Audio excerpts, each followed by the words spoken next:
Oh, well, she rebooted. I want you all to know. She rebooted this thing and it's still not letting her talk. So, I'm wait. here. Oh, that was Look pretty at quick. that. I know, right? That was pretty quick. All Hey right. guys, I've rebooted like she said, and I'm here faster than ever, I think. But it is tea time with Robyn. I am T, she is Robyn. We are on the Building Buffalo Network, and we're back to discuss the draft. The Robyn, draft. The draft. I gotta turn that out because I'm looking at that. It's gonna distract me. The Um, draft. the The draft. seven, the, So, s- the seven picks that turned into 10. Should we start yeah, there? yes. Well, the draft is over. The 2026 draft class is intact. First, let's say this: 9 offensive linemen in the first round, the most since 2024. Oh, That's wow. crazy, crazy, crazy. But this draft was different. Um, I know people didn't like um, the approach that Bean took in this draft, and we'll speak about it more in our tea and our spill the tea and everything. But the Bills draft, it wasn't what everybody expected, and it never is what everybody expected because everybody thinks they're the GM, armchair GM. We do too. And I took a hands-off approach when it came to this draft this year because I wasn't really involved. So, and it seems to me people are still crazy. It was a crazy draft. Everybody said before the draft started that this draft was not overall, not particularly a good draft, Mm-hmm. talent wise. And I believe that the way you saw the general managers going around up and down the boards kind of reflected that a Right. little bit. And so we turned 7 draft picks into 10, and some people were going insane when we didn't pick at 26. And I was fine with it. I like you, I had kind of a little bit more hands-off approach to this draft. The Sabres had me, a little bit Mm-hmm. distracted Locked in. Right. and totally locked in. And this draft not being particularly full of talent, I I was just going to roll with it and see where it took us. Mm-hmm. I think overall, and we'll talk about this later, but I think overall it was a fairly decent draft for the Bills. And people can say whatever they want to say because it doesn't really matter right now because we will not know what this draft is like for another couple of years. Right. So, we can bloviate all we want because our picks didn't get picked. And the way you would listen to some of these people on Twitter thinking that they know more than the GM. Why didn't he draft this guy? Why did we draft this guy? It's enough already. Right. Already. What's up, Sandra? Thank you for tuning in this afternoon. We appreciate you Sandra. always. Yes. Look, like you said, Robyn, we kind of know what Brandon B does, right? We know that if it's not a quarterback, he's not going to move up. The only time he did move up was Josh Allen because that's what we wanted. People wanted Josh Rosen. We're not even going to talk about the people that wanted Josh Rosen and still think they know a lot. It's fine. I'm with you. It's fine. It's fine. It's fine. I'm here to help. Okay. Um, no shots fired. I swear to God, no shots fired. Better you Uh, than me. but You shot mine anyway. right. Um, I was fine. I kind of knew. Ultimately, I'm an NFL fan, and I love to see what everybody else does. Was I was it crazy for the Rams to take a quarterback? The way that head coach looked, he thought it was crazy. But I'm here for the fun, right? So Mhm. when it was time for the Bills to pick, I'm like, yeah. When Casey Concepcion was gone, I was like, I don't know if they wanted him, but I don't think we're picking. So then it came out that a Jets reporter said that the Jets moved up because they had intel that the Bills were going to take Cooper. And I'm like, do y'all love us? Y'all just love to keep us in your mouths. Guys, here's the thing. If they wanted to take him, they could have took him. They could have moved up. They could have took him at 26. They could have took him again at 28. It was But they such a didn't want him. it was a Jets thing, right? Like, guys, Jets, you're they were winning in jet- the offseason again. You won in the offseason again. Look at you. the Jets are jetting again. You won in the offseason again. Leave us alone. We're over here minding our business. Just do your Jet thing. And you guys had a good draft. So just, yeah, they had a decent draft. They did. So just, we're just Chill. minding our business. But anyway, getting back to our draft. It probably, now that I think of it, it wouldn't surprise me if Brandon Beane put that little message out there so the Jets would get, that. They do that. Oh, all the time. They do that. All the time. But since we got him, and we'll talk about this more, I think they targeted Skylar Bell from the get-go. I love him, and I think they do too. And I'm so glad that, because they got him on the cheap. They got him a lot cheaper than I thought he would go for. Mm-hmm. So same with a couple of other players. But okay. Oh, one more thing. Can I say one more thing? Absolutely. Just to get started. I read an article not too long ago about the Cowboys, and the title of the article was hilarious. Cowboys signing Super Bowl champion megastar wide receiver Marquez Valdez Scantling. Okay. Marquez was with us. What do y'all? Who wrote that? His agent? Who wrote that? I have no idea. But I had to be his agent. It cracked me up so bad because I'm like, who are they signing? I'm looking. It's like, what? MBS? Are you kidding me? Oh, that's hilarious. Sell horse shit, right? Okay. I mean, okay. You got me. You got me to read the article now, so I'm there. If I can find it, I'll send it to you. It was pretty funny. Okay. You gotta, yeah. But let's talk about this draft picks. I mean, if you want, you know what? Let me put this up because can you put the draft? Yeah, I'm gonna try to put the draft picks up. Let me see if I can find it. If you cut out my face, please feel free. Oh, you're silly. Let me see. Where is it? Right here. See if it goes up. Yeah, there we go. All right. Okay. So, ooh, wait a minute. Let me see if I can move it over. Oh, we're fine. It's fine. Okay. So, I'm not going to go through all of it because if you're listening, you already know everybody we signed. But I do want to go over some. I'll say the one player. I mean, I do like. Don't get me wrong. I do like Skylar Bell. But the one person that I like is Bowery, if I'm saying his name, Jude Bowery. Mm-hmm. Swing tackle, right? Mm-hmm. Played where Deion Dawkins is playing. Mm-hmm. Kind of gave me a ooh. What are we doing here?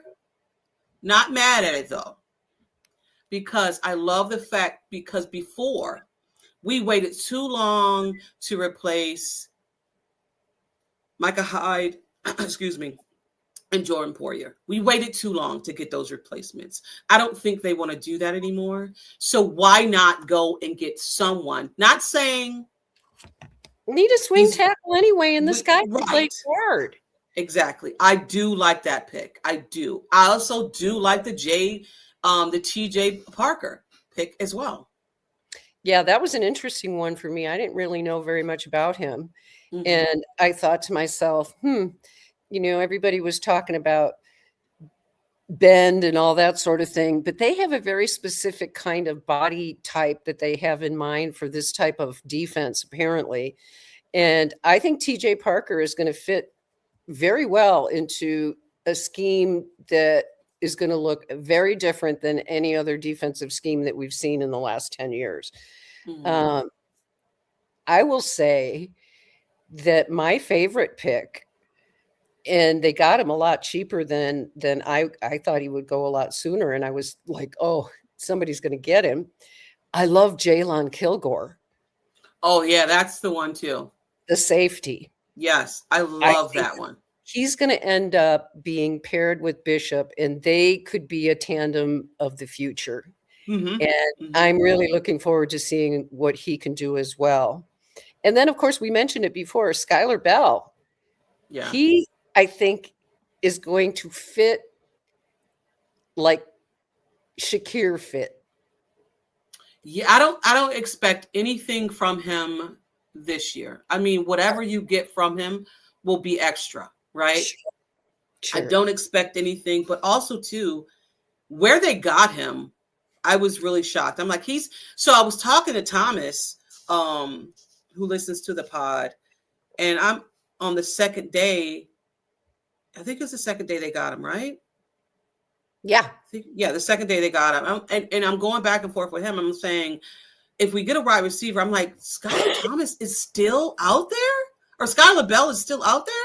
I'm like, this is crazy. And then they didn't even get him the first because they traded back again because they had the first pick in the third round. And no one still got him. I'm like, okay, what's going on with this guy that no one's picking him? Glad that he fell to the Bills because I ultimately was like, I want this guy. I I'm think glad that great size, value. yeah, I think his size was a little bit, he's a smaller guy. Mm-hmm. So that may have had something to do with it. But again, um, I think he's going to prove to be a surprisingly productive player. Yeah, I'm with Surprisingly you. productive. I'm with you So, there. and the other guy Um, I liked also was Caleb Elarms Orr, the linebacker. That yes. that was a really good pick. That was a really Is that the one that was fast? yes. What was it, 4.3? No, I don't know if it really. Let me Holy see. Let me moly! see. Let me see. Because That I fast. want to say I tagged the picture. Oh, boom. No, 40. Fastest defensive tackle, 4.75. He's fast. Yeah. Yeah. Well, that's the thing. The other thing that we should talk about Oh this no, draft. I'm sorry. That's the wrong one. That's Durant. That's Durant. Because Yes. who did you say? Oh, I was talking about Caleb Elarms or the Yes. linebacker. Okay, my bad. I got that one wrong. No big, but we need to talk about this draft in terms of as a whole, how it Mm-hmm. was so much different. The RAS score, the relative athletic score, the RAS, that Mm-hmm. they measure your overall athletic ability.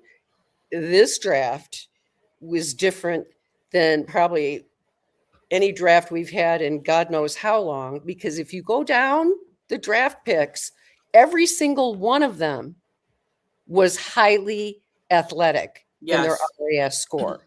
Yeah. That's different. So again, what are we doing? We drafted mostly on defense. So, and I understand that because we're switching the whole defense around. We need to Mm-hmm. do that. But I think this defense is going to be so different than anything that we've seen in the last 10 years. And part of it is their athleticism. They wanted guys that could move, Yeah. And guys be that versatile. and be versatile. That you see that through all the draft picks that they made. I mean, look at like you were talking about Jude Bowery, Mm-hmm. swing tackle, probably, but he can Mm-hmm. play guard. Yeah. And we don't know for sure who's going to be the left guard Right. yet. We don't. We're gonna get into it once we get into the Dion Walker situation. We don't. I'll say this about this defense, and I said it off mic about our offense. We kind of know what our offense is. But going into this year with this defense, you guys are going to have to erase what you thought the Bills were. You're going to have to reset the mindset of yourself and of this fan base of what this defense was. It's no longer that. Yes, we have players that were here with Sean McDermott and all of that, but you're going to have to erase that. Going into this draft made me aware of, I can no longer think, I don't even know, like, as a fan, you kind of want to put your pause on what you think they're going to do. And we don't know, especially this year when it comes to this defense. We have no clue. And I know there's people out there that experience and know a lot, but I know this. We don't know. People are getting pissed off. And I want to say this because we're going to spill the tea. But when Sean McDermott, before we move on, Sean McDermott. So not Sean McDermott. Damn. Sorry, Sean. Brandon Beane had his presser, and he spoke about one of the biggest holes, and people got so in their feelings about him saying one of the biggest holes was DB. People lost their freaking mind, Robyn. They did. Biggest hole? What are you talking about? I knew that was just going to absolutely explode. It exploded. They're like, he doesn't know anything. And I'm like, maybe he does. Because to be quite honest, when Harris went down, we had to put in somebody that we were like, oh, hell no. And then when Trey White went down for one play, we were exposed for one play. So I think he kind of knows what he's talking about. Yes. And maybe this is a good time to slip this in too. We don't know what to expect out of this defense, but we've been told, and I believe this to be true, that this defense will be multiple in the sense that players will be moved around. They're not going to be in a static position in the way that we're used to seeing a Sean McDermott defense be in kind of a 4-2-5. This defense is not going to be like that at all. And these guys are going to move around. So the versatility part, the athleticism, all of that is going to be so different. But we have to accept that this defense is going to be high risk, high reward. Right. And that, that a high risk, high reward, Sean McDermott would have never done that. Never. And Kim, I'm yes, Kim. Yes. I'm looking forward to this fast defense as well. Let me just address this a little bit. And Joy, I'm not calling you out. I'm not calling you out, Joy. So please don't take what I'm saying as a direct attack on you. That's kind of low-hanging fruit when we say that they haven't put things around Josh Allen because they did. They did Stephon Diggs. They did Cole Bishop. They have put players around him for him to succeed. I think as fans, we fall short. They have fallen short because of coaching, right? When Josh Allen had those pieces around him. Like, you can't say there was no pieces when we had a Stephon Diggs and we had Gabe Davis. Like, there's pieces. We might not agree on the pieces that they put in around him, but there were pieces. And I know that we also are getting so stuck on maybe last year of everybody eats and Keon Coleman not being who he should be. But I can no longer say there's no pieces around because we were so freaking mad at Josh Allen last year when he wasn't throwing the ball down the field. When there were people that was open, he wasn't throwing the ball. So I'm not coming at you. I'm just saying we can, if you want to say that, that's fine. Also, too, when it comes to this defense, we are going to have to, like I said before, clean our slate when it comes to the defense. And yes, that defense last year was what it was. And I'm not blaming Sean McDermott. I'm not blaming anybody. That's what it was. And we're going to talk about our defense from last year because me and Robert are going to go over some of the players who we thought were, and it's still early, duds or not okay or good, because I don't want to say duds because I mean they're professional football players and I'm not. But I just wanted to hit that a little bit. The other thing, just to add to that, that the Mhm. defense has become significantly younger. Mm-hmm. Yes. Significantly younger. We don't have Milano. We don't have Jordan Poyer. We don't have Jordan Phillips. Mm-hmm. So some of these older guys are being replaced by younger guys, and we're in the middle of switching an entire defensive scheme. You almost have to focus on defense in the draft. And besides, they had to go where the talent was. This draft was lean on talent. And so I think it was important for them to follow their board. And if defensive players, they kept hitting on defensive players on their board, then so be it. Because we heard Jim Leonard say, look, the first year of this defense, y'all better be prepared. Right. It transition. Right. Okay. We are not coming out of the gate with our defense fully formed and functioning. So I think it's better that we kind of adjust to that from the get-go. And what we're going to have to count on early in the season is Josh Allen scoring a lot. Yeah. Yeah. Yeah. And I'm comfortable with that. Right. Because look, I know we love for Josh Allen to score touchdowns. We love it as a fan base. I mean, as anyone, as an NFL, fan, you love for your offense to score 50. When they put up 50, you're just like, look at our offense go.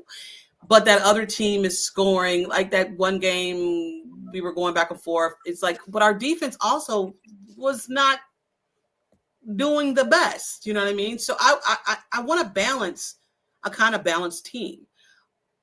Is that too much to ask for? I don't know. I don't know. You mentioned something else though, and it's something that we should probably focus on maybe in another podcast. Mm-hmm. I'm interested to see, how does our special teams evolve this year? Oh, it's going to be interesting, Robyn. Isn't it?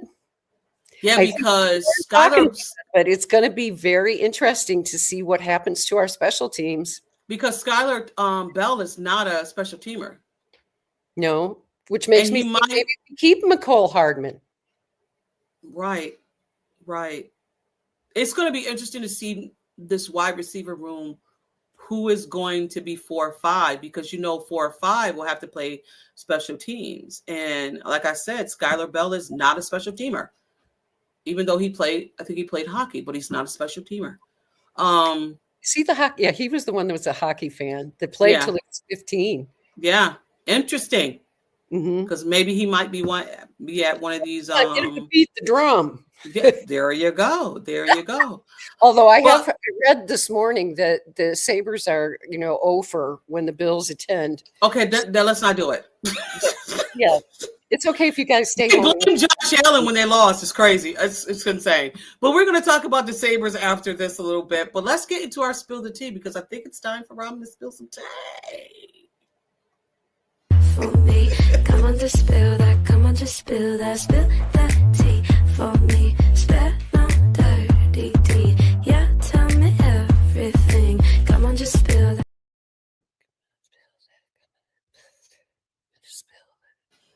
Okay.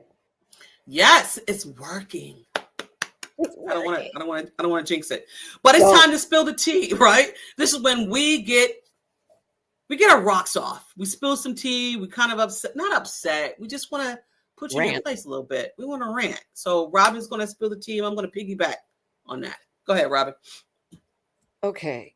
And we started talking about this a little bit, and I think I've talked about this before in previous years, but the way that people behave on Twitter, X, whatever you want to call it, during the draft, shortly after the draft, you would wonder why anybody would think that we were the best fan base in the NFL. Because the terrible things that I saw people posting, like the Bills would announce a player that was drafted. And these players go to they're on the site. They want to see what fans are saying. Mm-hmm. Well, if they went and looked at some of these posts, they were awful. Yeah. This guy stinks. He's terrible. Whoa, wait a minute. First of all, if you want to do that, why don't you start your own little post and go from there? Do you have to like wreck somebody's moment of their lifetime by being an asshole? I'll say it. I think there were a lot of assholes on Twitter during the draft. And I hate to see it. I get to the point like this year, I clocked in, looked, clocked out. Clocked in, looked, clocked out. Because I couldn't stand it. Rant over, your turn. No, I just think that I did a reaction for 2 of the days. I didn't do the third day. It was a lot of players, and I said we're going to talk about it on the pod anyway. I just think that we are in a situation to a reactional type of space now where, and I say this and we have a podcast, to where everybody has something to say, right? And I'm not normally a negative and I try to bash people. That's not who I am in nature. And I don't want to do that to these kids that just came into the NFL. These guys has worked their whole lives to come on the platform, to walk, to get their names announced. And I don't want to be the first thing that they see. You suck! Like, I don't want to be that. I don't want to be that person. It's like the chants they have in the Sabres games to the refs. You suck! You suck! So, I mean, that's how you really feel. Right. And I don't want them they haven't even stepped on the grass, right? On this beautiful grass that's going to be warm for them at the stadium. They haven't even stepped 1 foot in that beautiful stadium that's being built.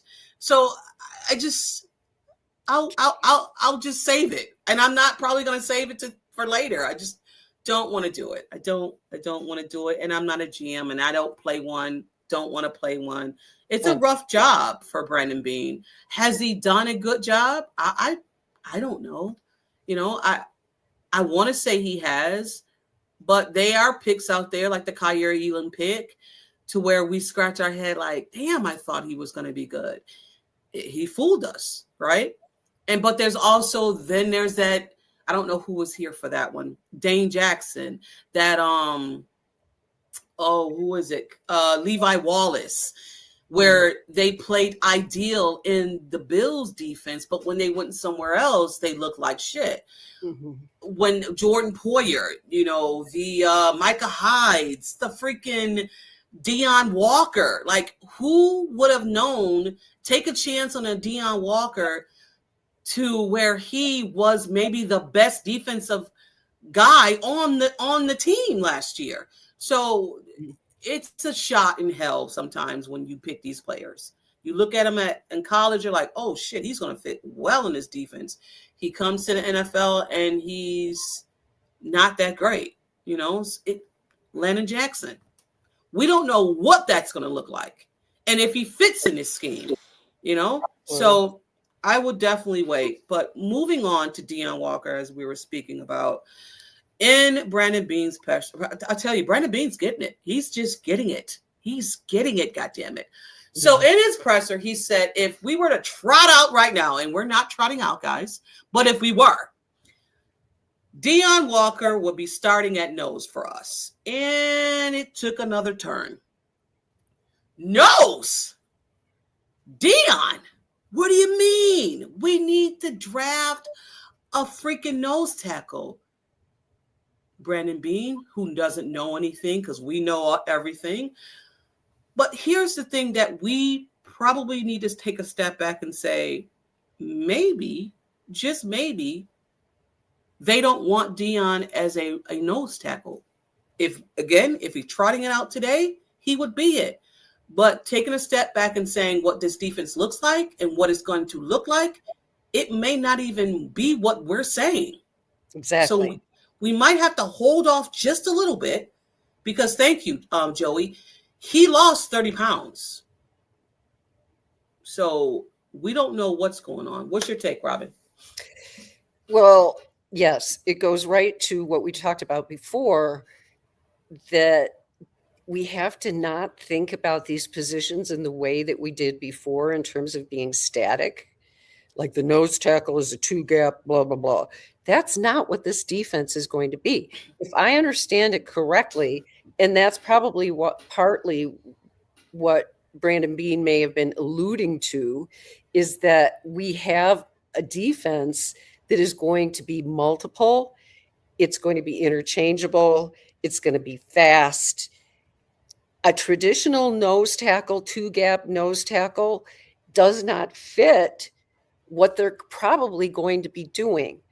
And this is coming from the queen of nose tackle. Oh, yeah. You wanted it. The past 5 years, right? You wanted the hog mollies, right? You wanted them. Big, fat, 2-gapper. And when you seen Dion Walker, you was like, thank you. Finally. And then they said, hey, Dion, do me a favor. Can you lose some weight?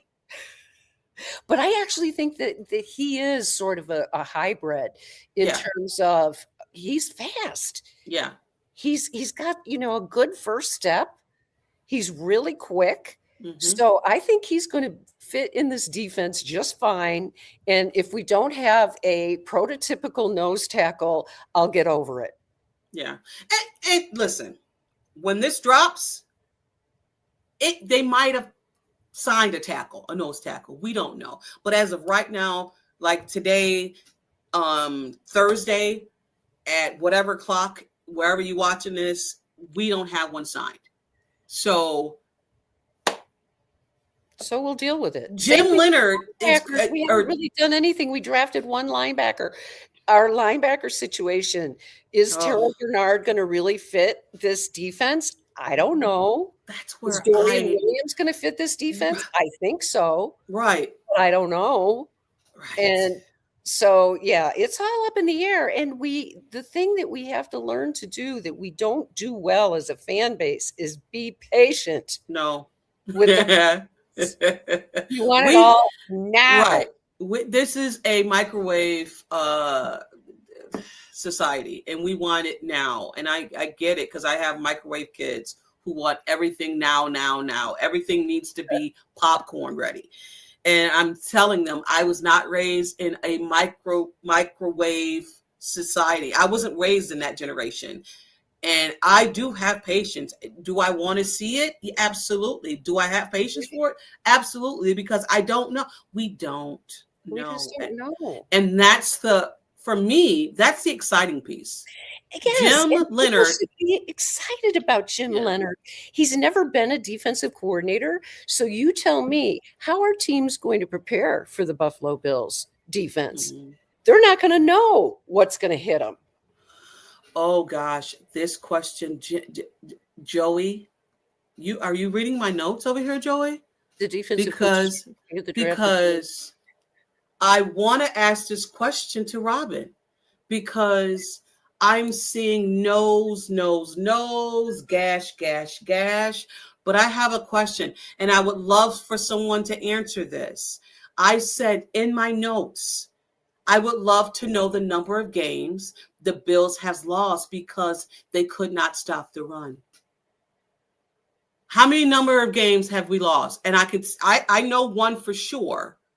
Probably that Indianapolis game when Jonathan Taylor ran the hell out over the Bills. Now I know one for sure. But how many games has the Bills lost because they've been ran on? Too many. You think that bend don't break. That's what we were under Sean McDermott. Yes. But right. Again, it's the safe way to go, right? Like you don't let them score, but you don't care what they do between the 20-yard lines. Right.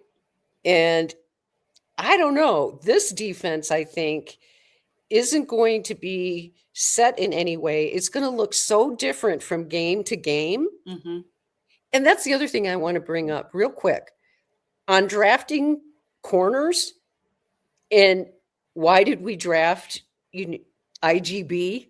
Why did we draft him in the second round when we have Hairston and we have Benford? Mm-hmm. Because maybe they're going to start doing in the defensive backfield what they do on the defensive line. So depending on the matchup, you may want to have IGB in instead of Hairston. Okay, they're naming. You guys are naming games. You said the Ravens, which we won. We won that game, right, Joey?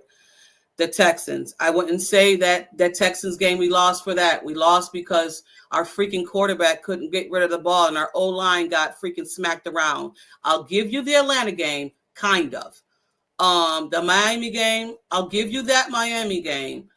But, guys, even if that's the case, right? I'll give it to you. I'll give it to you. But I'll give it to you. But the Ravens game we won. But anyway, thank you. I appreciate it. You made a good point, because the point is we couldn't stop the run, and we haven't been able to stop the run for years. Right. But we're still a winning organization. It's still a winning team. So right. I get that we want to stop the run, and some of those games, you guys are saying they wanted them to run on this team. They wanted them to run on the Bills. Sean McDermott said some of those games they invited the run. So 6-7. I mean, you know what I mean? So yeah. Anyway, Oh, John Robert. Brandon Bean says Dwayne Carter is muscling up. Oh, hi, John. You know what? I forgot about Dwayne Carter.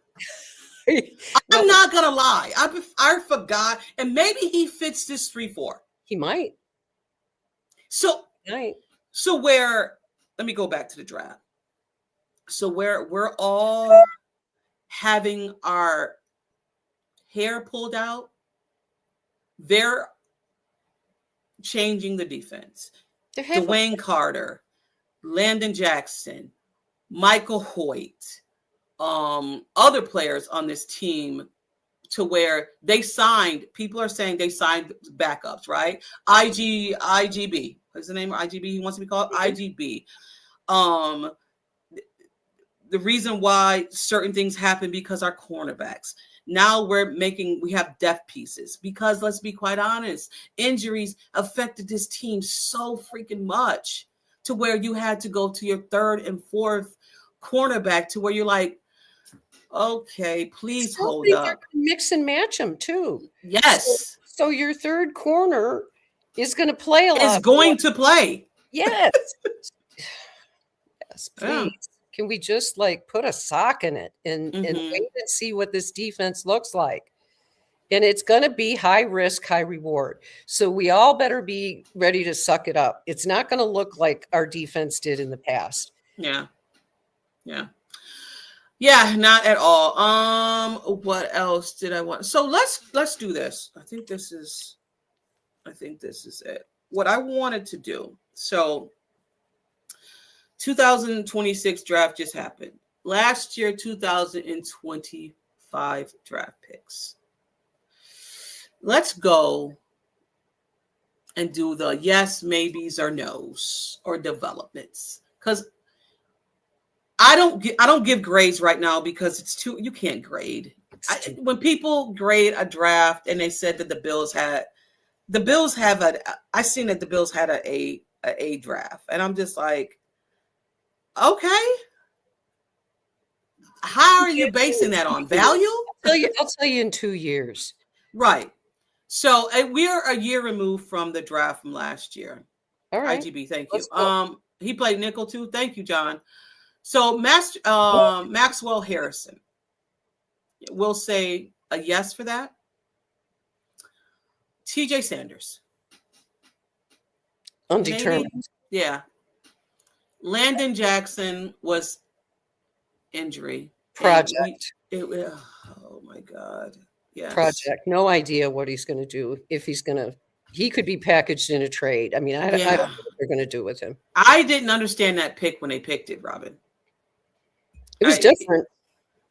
He was third round pick 72. Interesting. Round 4, Deion Walker. That was the best pick Bada bing. out of the draft. Yes. Jordan Hancock. Still developing, yeah. Jackson Hawes. Yes. And that's a 5th round. And what did you say? He would have been drafted in the second round in this draft because of the lack of talent. Yeah. In this draft. Dorian Strong. He's injured, right? Yeah, neck injury. Is that the neck injury? I think wrote earlier that he was seen at practice with a neck brace on. So we'll see. I don't know what's happened with him, but I don't count on him. I don't know. Ever playing again. I wouldn't touch that with a 10-foot pole. I'm sorry.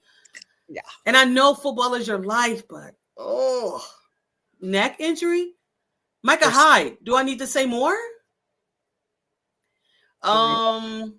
Chase Lent. Is that how you pronounce it? Oh yeah, Lunt. Yeah. I'll say yes. Because he's backed up, right? Didn't he play? He played last year, right? Not much. Okay. Caden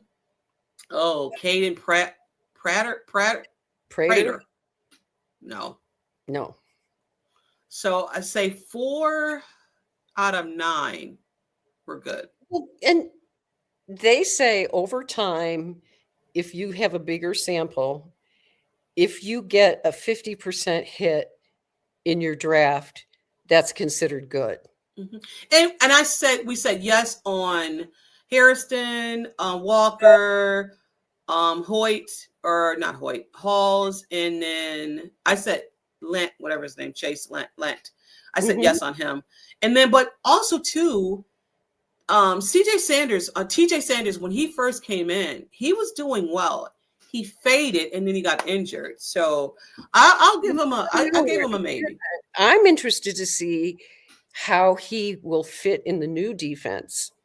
It's going to be interesting to see how he fits in the new defense because maybe he's better suited for that. It's possible. I think he just got swallowed up in blocks when it came to TJ Sanders. We got 2 TJs on our team. Or is that right? TJ and TJ. Who's the other Parker? TJ? Is that TJ Parker? Yes, TJ Parker. Now we have 2.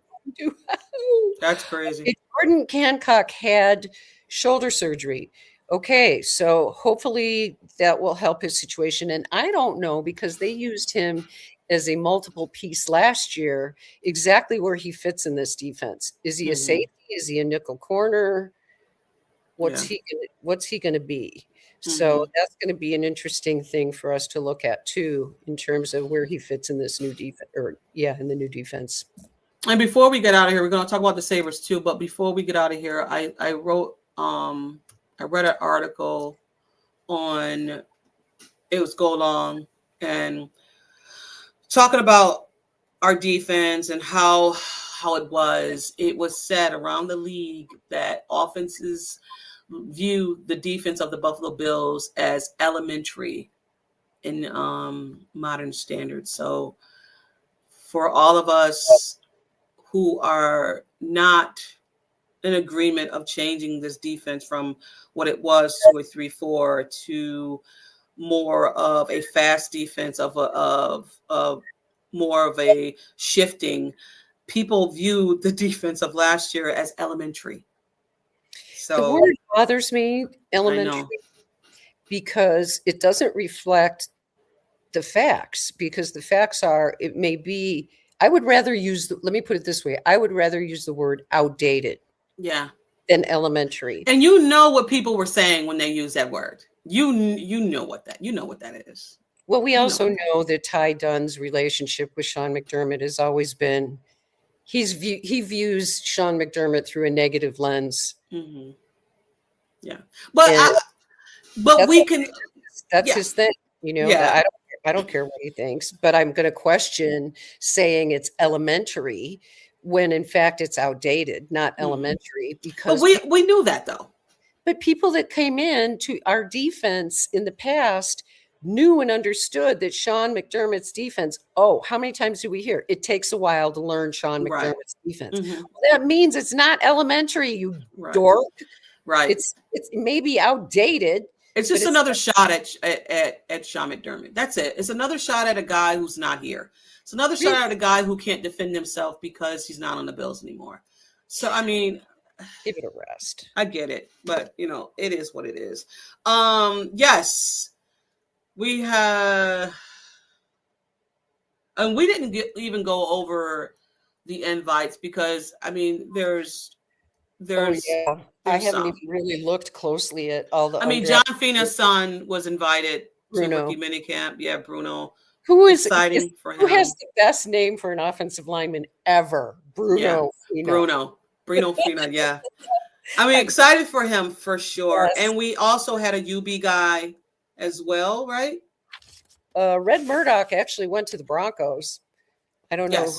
Who we got I think we got a UB guy. I can't think of his name. If you guys know, put it in the chat and I'll put it up. But before we get out of here, the Sabres. Robyn, take it over. Talk to me. Well, I was sad that they didn't get it done on Tuesday at home. The script was perfect for them to win it all and close it out and all that sort of thing. And people can say what they want about the game. Yes, it was kind of an up and down game where the Sabres were on a roll, then they back off and they're on a roll. And it ends up going into overtime and they lose in overtime. And actually in this set of playoffs, it's been interesting to see that away teams tend to win more than at home. Yeah, I see. More teams are winning on the road than at home, which is kind of interesting. But I like it because they're going back to Boston tomorrow. Mm-hmm. And I think they have a great chance to close it out. Yeah, it could go to a 7th game, but that goes back to Buffalo. So, that's good too. So we have to win one out of the next 2 games. Yeah. I think the chances are pretty good that we can do it. The Sabres are a better team than Boston. No, Boston, they are. Better goalie. Their first goalie, Swayman, is a better goalie than either of our goalies, but we have 2 good goalies. Yeah, we do. Alex Lyon has been playing very well, and I think I'll be interested to see who they go with tomorrow. I think in my view, I think it may be Alex Lyon just because he's been playing well. You ride the hot hand. Yeah, absolutely. Absolutely. You have to. It isn't hot anymore, and then you put UPL back in. Question for you. So who was the goalie in when the Bills, the Sabres scored 6 goals? When the Sabres scored 6 goals, that was UPL. Okay. But no, that was Lyon. I'm sorry, I take that. No, back. when they scored 6 goals on the Boston. When Boston scored 6 goals, that was UPL. No, when we scored 6 goals on Boston. Who? That was Lyon. Okay. That was Alex Lyon. And UPL is good. He's very good, but when he gets mentally off his game, he can fade real fast. And so I think it was appropriate to switch the goalies, and Alex Lyon is he's a very experienced goalie. I'm laughing because he's so funny. This guy is not big, right? Like he's not a big goalie. He probably weighs, I don't know, if he weighs 200 pounds, that would be a lot. All right. So he's a smaller goalie. He is so in your face. Oh, really? He is so in your face. So he comes in, they take UPL out, they put Lyon in. Boston, of course, starts to harass him. You think he put up with that shit? Hell no. He's in their face. One of their best fighters, right? And he's in his face going, "You want to go? Let's go. I'm ready to go." And he even said, he goes, maybe I talk too much because, the other players sometimes think I probably talk too much because That's they hilarious. do the fighting, right? That's hilarious. And I'll just have to say that shame on the local channels here in Buffalo. Shame on you guys. If you could have the Bills games on, you can have the Sabres game on locally. I shouldn't have to go. When I went to go watch, which one was home? The 6-1 was home? Mm-hmm. No, that was away. Okay, and just recently, the one that they lost. That was home. Yeah, I shouldn't have to go pay for a streaming service to watch it on TV. It wasn't on TV. It wasn't on broadcast TV. No, because I looked. ESPN's was it Swang or whatever it's called? I'm up to my earlobes in buying stream apps. I'm not doing it. I love the Sabres. My friend hooked me up, whatever. But listen, we are no longer in the Buffalo Bills where we have blackouts. It's a hometown. Put it on so locals can watch it. Like, I just don't know why it's not on Channel 4, Channel 2, Channel 7. What are we doing here? What are we doing? Yeah. That's terrible. That's my gripe. And maybe I'm wrong, but I was figuring, I didn't see it. So, yeah. That's wrong. Yeah, definitely. But my friend will hook me up again and I'll get it. There you go. That is it. That's all we have. Thank you guys for always tuning in. We love you. We love you. We may be back next week. I'll talk to Robyn off mic and see what we're going to do. But if we we'll let you know. We'll hit you up and you will find out. But this has been Tea Time with Robyn. I am Robyn. She is Tea. Yeah, I am. I'm not. I feel sorry. Robyn. You don't want to do that. Trust me, you don't want to do that. She is Robyn. I am T. And this has been Tea Time with Robyn. We are out, y'all. Peace out. Go Bills. Bills, go Sabres. Go Sabres.